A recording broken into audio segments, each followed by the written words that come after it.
ay ang kanilang Guardian-class patrol vessel. Nasa 13 mga bansa na rin ang gumagamit nito sa buong mundo Ganda. na nagpapakitang dekalidad ang kanilang produkto. At kapag ito nga ang tinutukoy na ino-offer sa ating bansa, ay magiging malaking tulong ito sa pagpapatrolya sa West Philippine Sea. Tama mga utol, no? Sobrang laking bagay niya sa atin. Pero, 'di ba? Kung iisipin natin, sa totoo lamang, sa mga plano ng ating gobyerno doon sa AFP Modernization Program, kulang na kulang po talaga yung nakalaan o nilalaang budget ng ating gobyerno para doon. Siyempre, hindi naman pwedeng lahat ng national budget ay mapunta lamang sa ating depensa. So, marami po yan, agriculture, and so on and so on. So, halos lahat sa buo. Pero, dapat lakihan talaga yung budget natin sa national defense. Ngunit ang kagandahan dito, mga utol, kahit kapos tayo sa budget, kasi napakamamahal niyan. Yung mga barkong pandigma, yung jet fighters na gustong bilihin ng ating Secretary of Defense na si Gibo Teodoro, talagang ubod na mamahal, nasa $80 million yata. Kung hindi ako nagkakamali, mga utol, no? Basta mahal yung mga presyo. So, kung susumahin yung budget na ibinilaan para sa national defense natin, kulang talaga. Pero ang kagandahan nga dito, ito yung tinutukoy kong kagandahan, yung mga kaalyado nating bansa na gumagawa ng mga weaponries, willing naman magpautang. Mga karunungan, kaalaman, teorya, kasaysayan, hiwaga, at mga bagong tuklas. Alamin natin. Sa pagpapatuloy pa rin ng ating AFP Modernization Program o yung pagpapalakas ng ating hukbong sangdatahang lakas ng Pilipinas, mga utol, eto na muli. Ayan mga utol, Heto pa, offer na barko ng Australia para sa Pilipinas, missile boats galing Israel dumating na. Alam ko nung nakarang April may dumating din mga utol, okay, na mga barkong pandigma. Siyempre, ito'y bunsod na ng tuloy-tuloy nating pagpapalakas para nga sa ating depensa dahil meron ng threat sa atin. Pero kahit pa walang threat ng isang bansa ay nararapat lamang na palakasin ang ating hukbong sandatahan, mga utol. Okay, ito'y mula kay Sir Romel TV. Pakisubscribe siya, mga utol. Pakilike na rin yung video. Ayan, lalike nyo lang. Ganun lang kasimple, mga utol. Mamaya, syempre, ka-counter check natin ang katotohanan sa likod nito. Game na.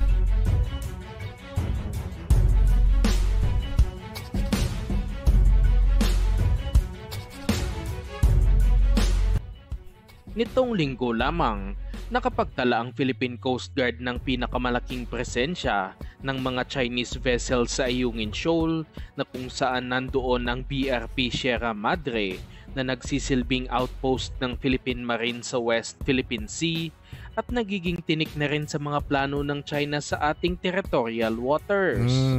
Sa mga hindi nakakaalam, nasa active service pa rin ng BRP Sierra Madre kahit na masyadong bulok na ang barko at parang hindi nalulutang sa dagat, kaya hindi pwedeng pwersahang tanggalin ng China ang naturang vessel dahil makukonsidera itong pag-atake sa ating hukbong sandatahan. Tama. Mayroong tinatawag na Mutual Defense Treaty ang Estados Unidos at Pilipinas na kung saan kapag nagkaroon ng pag-atake sa ating mga vessels ay mapipilitang manghimasok ang Amerika sa gulo na ito at ito ang pinakahuling gugustuhin ng Chinese government. Totoo yan. Patuloy pa rin sa ngayon ang mga resupply mission ng Philippine Coast Guard sa BRP Sierra Madre at dineploy na rin nila mismo ang kanilang pinakamalaking vessel na BRP Melchora Aquino upang mag-deliver doon at kasama na rin ang iba pang Parola class vessels. Palapit na rin ang Coast Guard sa Ayungin Shoal dahil nasa 3 hanggang 4 na kanilang mga patrol vessels ang sumasama sa resupply vessel sa BRP Sierra Madre. Hindi kagaya noon na mag-isa lamang ito, kaya palaging hindi nakakalusot sa mga barko ng China. Matatanda. At mga utol, isa naman sa mga dahilan, isa talaga sa mga dahilan kahit sinong tumingin kung bakit tayo binubuli ng China o kaya tayong bulihin ng China dyan sa ating mga teritoryo sa West Philippine Sea ay dahil na rin sa kakulangan ng ating presensya. Sa madalit sabi, kulang po yung ating mga barko. Barko ng Philippine Navy na nagpapatrolya dyan sa ating mga teritoryo at yung mga barko rin ng Philippine Coast Guard. Di hamak ng ubod ng lalaki ng mga China Coast Guard na mga barko kumpara sa ating mga barko. Kaya rin tayo binubuli at malakas ang loob nilang bulihin tayo dahil nga alam nilang kaya nila tayo. Okay? Pero yun kung sapat ang ating presensya, palagay ko hindi naman yan gagawa ng mga hakbang na kanilang pagsisisihan bandang huli. Kaya nga habang hindi pa tayo malakas, tuluyang malakas, kailangan natin yung mga kaalyado natin nakasabay magpatrolya. So kaya nag-come up sa Joint Maritime Patrol at saka Joint Air Patrol dyan sa ating mga teritoryo sa West Philippine Sea kasama ang ating mga kaalyadong bansa. Yun po yung isa sa numero unong dahilan para na rin matapatan natin yung presensya ng China at nang sa ganon magdalawang isip sila na bulihin ang Pilipinas. Okay? Yun po yung isa sa mga dahilan. So balikan na natin to. Mamaya i-check natin yung tungkol dito sa pagdating ng mga bagong barko ng ating sandatahang lakas. Kaya palaging hindi nakakalusot sa mga barko ng China. Matatandang nag-anunsyo na rin mismo ang Philippine government nitong buwan lamang na bibili sila ng 5 pang malalaking patrol vessels na nagkakahalaga ng nasa 29.3 billion pesos sa tulong na rin ng pagpapautang ng bansang Japan para sa proyektong ito na magiging malaking tulong sa pagpapatrolya sa West Philippine Sea. Salamat, sa suma Japan. total, pinaplano ng Coast Guard na bumili ng nasa 10 malalaking patrol vessels at nasa 30 mga offshore patrol vessels upang masiguradong mababantayan ang ating territorial waters. Yun. At sa bagong balita, may namumuo na namang bagong bibilhin ng ating Coast Guard matapos magkaroon ng pagpupulong sa pagitan ng Australia at Pilipinas at napag-usapan nga dito ang offer ng Australia ng mga patrol vessels, ngunit hindi sinabi kung ano ang mismong barko na kanilang ino-offer sa bansa. Base sa impormasyon, nasa 40 meters na patrol vessel ang kanilang ino-offer sa ating Coast Guard at kung ating titignan sa website ng Austal na pangunahing shipbuilding company ng Australia, ang tanging vessel na nasa 40 meters ang haba sa listahan ay ang kanilang Guardian-class patrol vessel. Nasa 13 mga bansa na rin ang gumagamit nito sa buong mundo. Ganda. Na nagpapakitang dekalidad ang kanilang produkto. At kapag ito nga ang tinutukoy na ino-offer sa ating bansa, ay magiging malaking tulong ito sa pagpapatrolya sa West Philippine Sea. Tama mga utol, no? Sobrang laking bagay niya sa atin. Pero, 'di ba?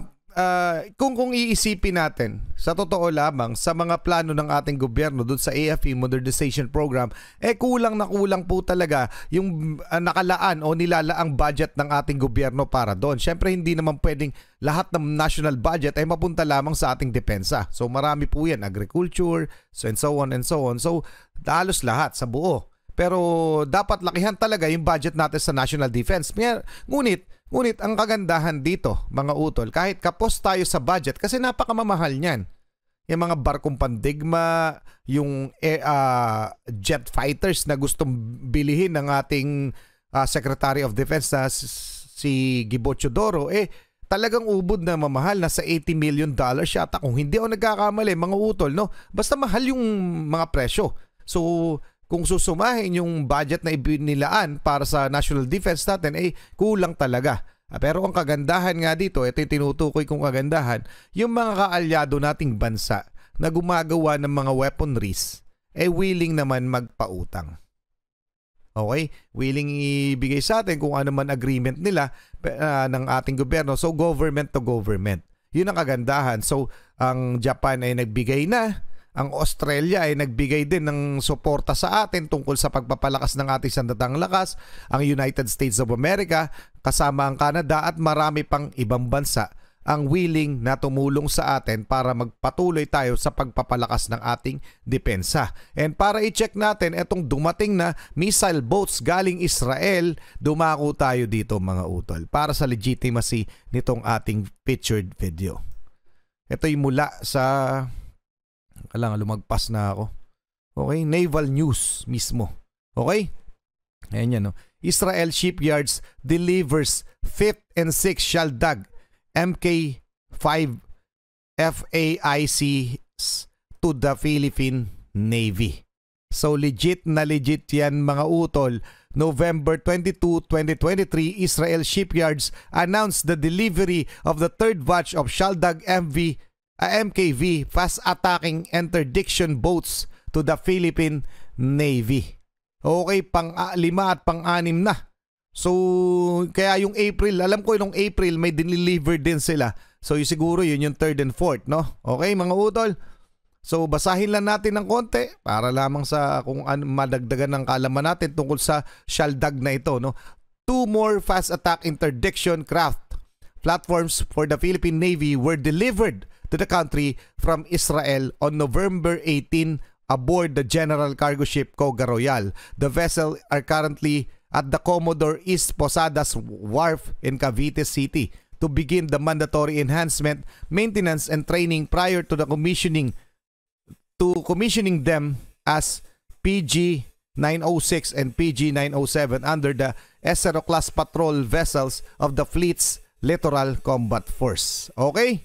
So na-deliver na mga utol, pinag-aaralan na lang, nagtitraining na lang para do sa syempre yung magamit ng maayos. Okay? So yan mga utol. About Shaldag, ano nga ba nilalaman nito?